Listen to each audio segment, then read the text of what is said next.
Okay, so part two of the February session wrap up kind of went on and on about the characters and setting up, as I do. So we had the first combat, which was an ambush that wasn't really an ambush. They searched the guys. There's no problem. There's nothing with them. Oh, they did non-lethal damage to the last one and took him as prisoner. And the wizard was able to cast comprehend language or tongues or something and talk to the lizard man, the captured lizard man, and got a lot of the story background, which is that there was a lizard king, and the lizard king ruled over 3 tribes of lizard men in Twilight Marsh for years, for generations, right? So the lizard king, if you don't know, is a different race than lizard folk. So there were these 3 different. There were the dusk, the muck marsh, and the other one that I always forget. The dusk, the muck marsh, and the, I don't know, gloomstalker. Some I forget what the heck they are. So there's these 3 tribes.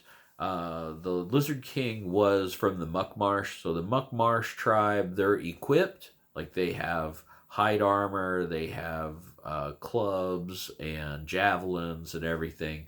And the other 2 like don't. they're just feral.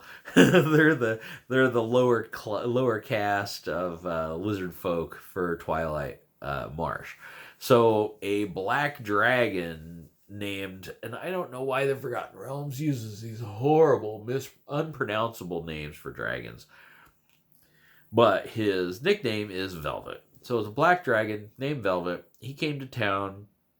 The Lizard King stood up to him. You're not going to take over this place. The big black dragon killed him, killed a lot of people, and is now in charge of the lizard folk. He told the lizard folk to get together all the wealth they could, steal all the wealth from the area, bring him all the treasure, everything, bring him everything, and whoever pleases him the most will be the tribe that rules the Twilight Marsh. Right? Because all 3 of these tribes have hated each other forever, but they've been dominated by this one clan. So I separated the clans. I found art online of different lizard men.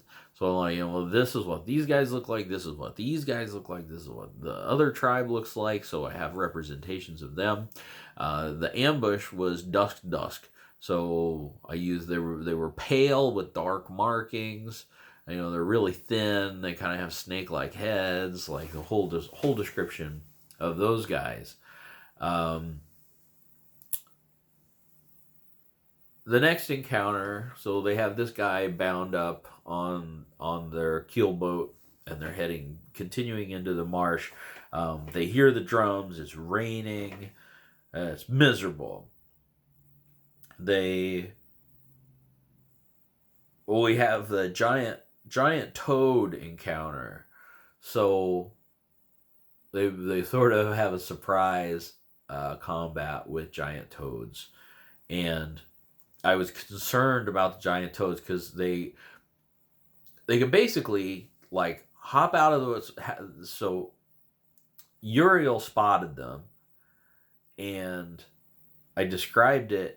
They were going, and just out of the corner of his eye, he sees a bubble. So there's a bubble that kind of bubbles up out of like some standing water, kind of like in like an eddy, or like an area off of the channel that they're going through. And this bubble comes up, but it doesn't pop. And it just kind of catches his eye because he got a good perception. It catches your eye. And it doesn't pop, like it just kind of sits there on top of the water. And then you realize that there's another one like 3 feet away from it. And then you realize it's eyes. Roll initiative. So that's kind of the way that I started it. Toads won initiative. Kick ass. So the toads, I'm like, this could be really awesome or really terrible. So the toad jumps up out of the water, lands on the bank. There's like a clear spot there where this toad suns itself or whatever. Lands, swallows the wizard, and then it's supposed to finish its movement by jumping back into the water. That to me is a death sentence, right? It can swallow whole. It insta grapples. It's cool. It's a cool mechanic. It's an oh shit mechanic, but I mean that's instant death. Come on. So I had decided previously that it would, if it had initiative, if it had surprise, if it swallowed somebody whole, that it would stay on the bank. So it would at least give them a round to try to figure out what to do before it jumped back into the water. So that's what it did. So there were 2 giant toads, and I made one slightly small. So the one had like 70 hit points, and the other one had like 50 or 45 hit points.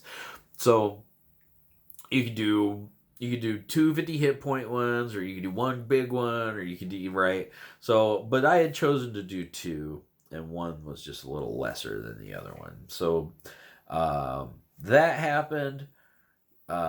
She's inside the toad. Uriel jumps off and starts attacking the toad and like hit it hard, like was doing really well.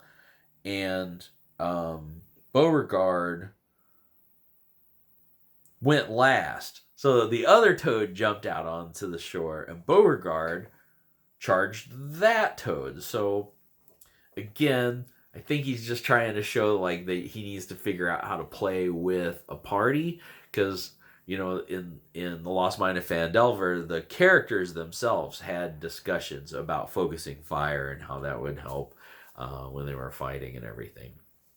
So he's on the little toad, Uriel's on the big toad, Corinne's in the big toad. The big toad then jumps into the water and swims away. So Uriel immediately gives up on Corinne, turns around and starts attacking the little toad. So it kind of blew my mind, and it took me a second. Like my brain kind of froze up a little bit on that one. I couldn't believe it. And then, they fought the little one. They killed the little one. She was, because of her abjuration ward, was still not dying exactly. She really didn't take that much damage to the character, but she had soaked quite a bit of damage, and was able to kill the frog from inside with somatic spells. Yeah, with simply somatic spells. Oh, and then she Misty Stepped. That's what it was. So I don't think she actually killed it. She Misty Stepped out onto the beach just in time. Oh, the little toad ate Uriel and jumped into the water. So she Misty Stepped to the beach. She hadn't seen what hit her. Like, she was just like on the boat, and then was like inside a frog, and then was in the river. So she didn't see any of this stuff that had happened. She comes up onto the beach, onto the shore, because she'd seen it previously.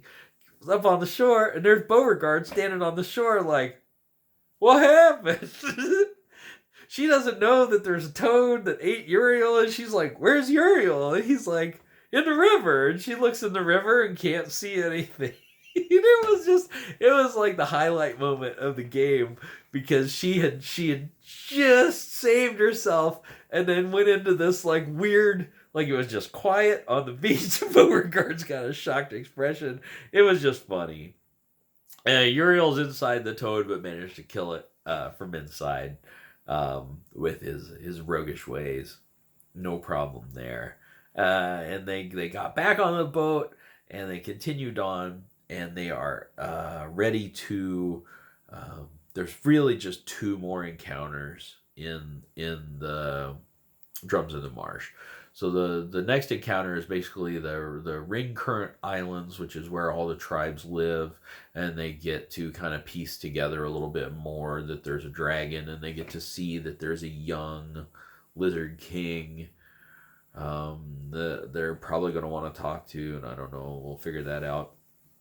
And then the climax, which is where the island of the Lizard King, where they have all of the treasures and all the stuff that they have looted. There's basically three camps with the drums in the middle, and the drums are magic, and they're broadcasting super loud, and then they light up with blue green flames, and there's like all of this stuff. So there's this orgy of noise and lizard folk with prisoners and animals and all this stuff that they've gathered not to sacrifice, but to give to this dragon to try to impress it and lord over the other tribes of lizard folk.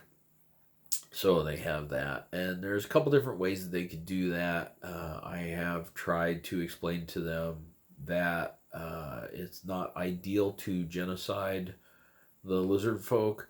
Genociding the lizard folk will breed hatred in them of humans going forward. You know, the plan that may work the best, it might be the best overall solution for this, would be to sort of help the lizard men to be friends of the lizard. So like the story is that, you know, this dragon came down and the dragon was the bad guy, and the humans helped with the dragon and stuff. So we'll see how it goes.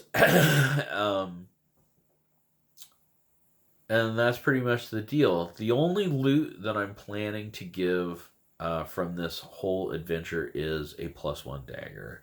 I plan to give them a +1 dagger and the draws from the deck of many things. Otherwise, it's just like gold and jewelry and stuff like that. And that's Drums in the Marsh.